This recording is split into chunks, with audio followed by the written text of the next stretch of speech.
Mixing education and religion, why one school says it's a natural combination when it comes to teaching your children. Plus, portraits in the sand, how you can take advantage of our beautiful locale and capture your precious family moments.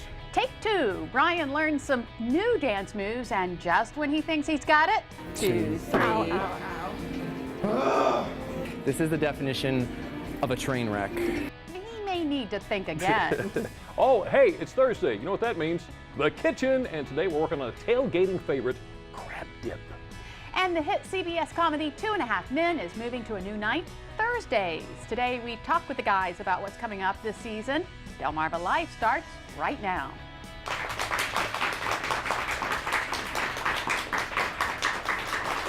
All the new shows out. I love this time of year. New TV. Good afternoon, everyone. I'm Lisa Bryant. I'm Jimmy Hopple. Welcome to Delmarva Live from historic Studio D. And as always, we'd like to welcome our studio audience. So glad you could join us this afternoon.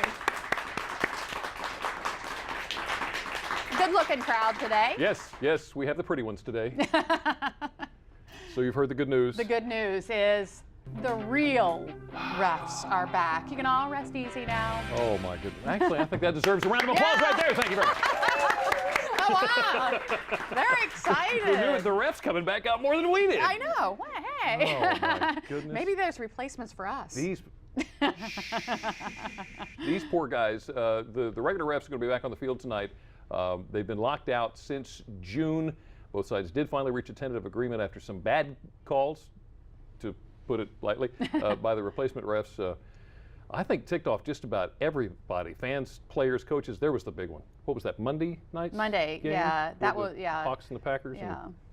Well, it was a questionable call, but what made it all the worse was that one ref said it was a touchdown, the other said, you know, it's confusing. There have been so many pictures come from that moment of those two guys standing side by side looking at the same play. Now, this doesn't mean there won't be any more questionable calls. No, I mean, refs are humans, yeah. So, you know, but it's good news. Now you get well, it sounds like one football field needs to replace whoever puts the groundskeepers. I don't know. Take a look at this Midfield logo. Isn't that a beautiful Midfield logo? What's wrong It's a wonderful design. It is so strategically placed, that Midfield logo, at the 45-yard line. Now, my understanding is what happened was apparently the crew tried to put out the logo before the field was actually marked off with the stripes. This was at the University of Minnesota in Crookston. They're a Division II team. So they tried to put out the logo before they actually painted the stripes, and they wanted them 5 yards off. So that's a little more understanding. Yeah, but it's still funny. Otherwise, they're math teachers from high school. Did we teach you how to do that? Oh, by the way, just want to say this real quick. Just got underway just moments ago. Family and Friends Night underway at the Go-Getters in Princess Anne. They're showing off their new location. Yeah. They took over the old Somerset County District Courthouse. Right. And they actually redid a couple of the jail cells in the bathrooms. Oh, really? I just thought that was hilarious. It's a nonprofit thing going on. More than 30 years ago, they got together. Princess Anne location serves 80 members in the psychiatric rehabilitation program, which is specifically designed to help mentally challenged participants integrate into their home community. So that event is going on today. Here's some of the details about what's going on. It's at the former district courthouse. They're in Princess Anne.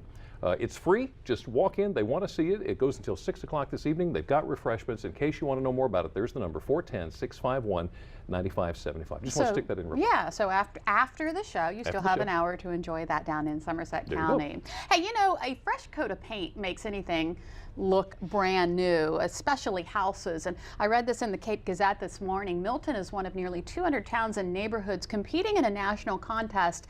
It's called Find the Prettiest Painted Place in America. Ooh. All right. So this house is in Milton. The competition is sponsored by the Paint Quality Institute, a leading source of information and paints and coatings.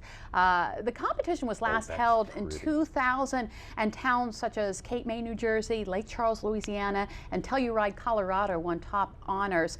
Now, the purpose of the contest is basically just to identify and recognize those towns and neighborhoods that best demonstrate how exterior paint can really enhance the appearance of an entire community. Just sprucing up your house and sprucing up the neighborhood. A panel of judges will choose 60 places as finalists, and then they'll narrow that down. 10 from, they're going to have 10 from each, like 6 geographic locations, and they're going to just narrow it all down. So I think Milton has a good chance to win. Milton's gorgeous. Milton's gorgeous. Anyway, while we're talking about Sussex County, DelDOT is, this thing has been delayed for years. They're working on widening 24 between Bethany Beach and Clarksville. 26? 26, I'm sorry, 26 between Bethany Beach and Clarksville. They've been wanting to do this for the longest time. And what they're going to do now is it's going to be years. It's like multi-millions of dollars worth of work that they're going to be doing. And now they're going around to let the residents and businesses know, we're going to be doing this. Get ready. It's going to be a pain in the butt, but it's going to be worth the trouble. And now they're asking, you guys don't mind if we work overnight, do you? Oh. I mean, it's just it's a survey they're putting out. And if you're in the area, okay, it's going to be worthless overnight. But the thing is, when they get done, this is going to be such a wonderful stretch of road, 4 miles long. So be patient, be tolerant. They're going to get a great job done. They might wake you up on occasion with bright lights, but hopefully not. Lots of work going on. You had mentioned this morning at the airport. Salisbury, Ocean City, Wicomico. No. Yeah, is that right? So I never get this right. Salisbury, Ocean City, Wicomico Regional Airport. Okay. They finally got a grant, $300,000 worth, I think, from the Maryland Aviation Administration. So they're going in, they're redoing the lights. It's been a while since they built the building, so there's a lot of things that they've got to work on and bring up to par. Yeah. And one of those is they're going to separate the electrical closet from where they keep the water system. Sounds like a good idea. Really? Yeah. Oh my goodness! I can't believe they designed it like that. Obviously, not the local airport people did, but whoever the contractor was. So it's good to get that stuff out of the way. They're going to work on taxiways. Yes. So get a lot of stuff cleaned up there. Yeah. They're replacing a lot of the lighting with the more energy efficient. The LEDs. LED lights. Yeah. So that'll save a lot of money there. A long way. So the city of Salisbury is warning you, keep you and your fish hooks out of the Wicomico River. Oh, yeah. Yeah, this is kind of interesting. They've been struggling with this for a while.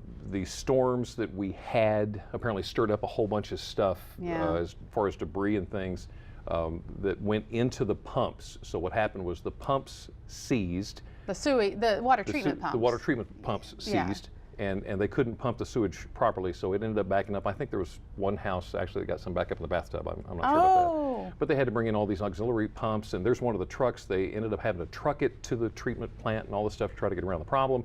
But in the meantime, there was like 100,000 gallons dumped into the Wicomico River, so they're saying, please stay out of the water. Don't go fishing between the South Prong and the Upper Ferry. So it's only going to be like a week or so because there's so much water. They don't think it's going to be any big deal as far as algae blooms or things like that. Everything's okay. But Salisbury's mayor, Jim Ireton, is calling on residents. I want to get this right. It's important.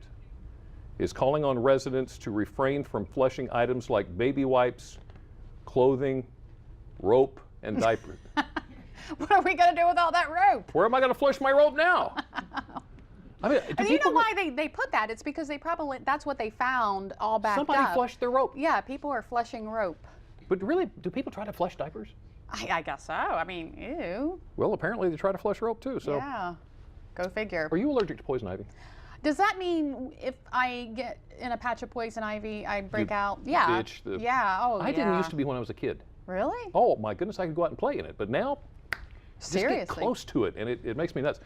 The reason I mention that, if you're allergic to poison ivy, oak, or sumac, you are part of half of all the adults in America. Good news, scientists are getting closer to this inexpensive spray that will show you where the Urushiol, I can't even say what it is. It's that toxic oil that gets you. Ah, gotcha. And the thing is, it is an oil, and did you know it only takes 4/100ths of a drop to cause a reaction? Jenny Rosencrantz is in here with us, and she's over there nodding. I got that right.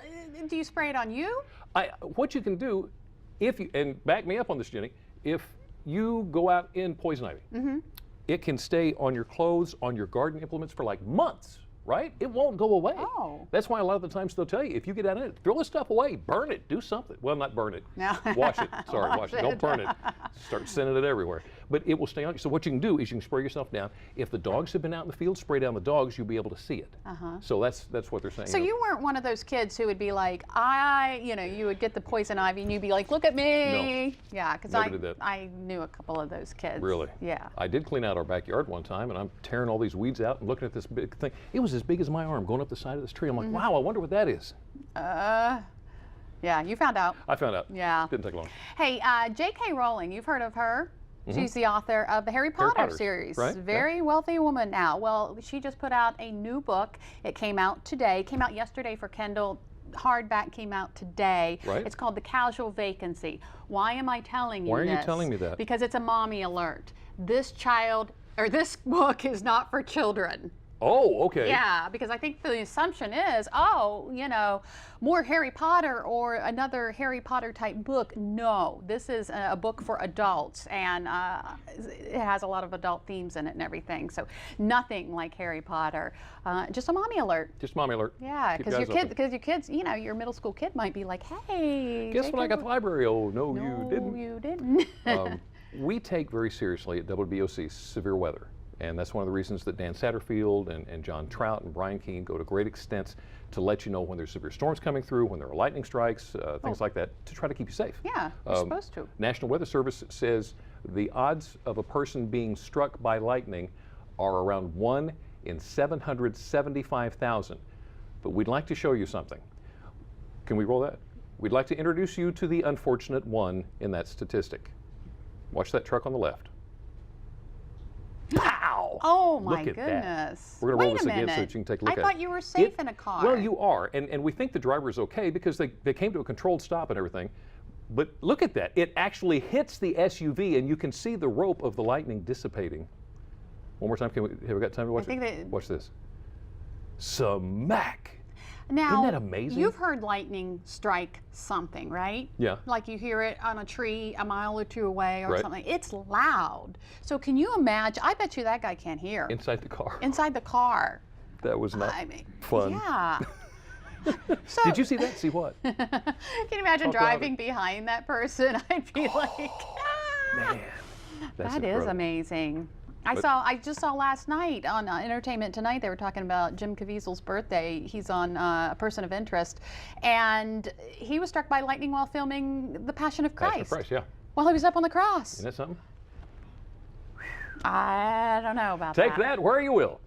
Still ahead on Delmarva Life, there are very few things that are more important for your child than a good education. One option is parochial school. This afternoon, why a Catholic education might be exactly what you need. Plus, just because it's fall doesn't mean it's time to neglect your garden. Jenny Rosenkrantz is here with fall gardening tips, why and what you should be planting now. Delmarva Life, life at its best here on Delmarva. Delmarva Life is brought to you by Sussex County Federal Credit Union, guiding you to your financial future. Peninsula Regional Medical Center, honored to serve the entire Delmarva Peninsula since 1897. And your local York and Mitsubishi dealers.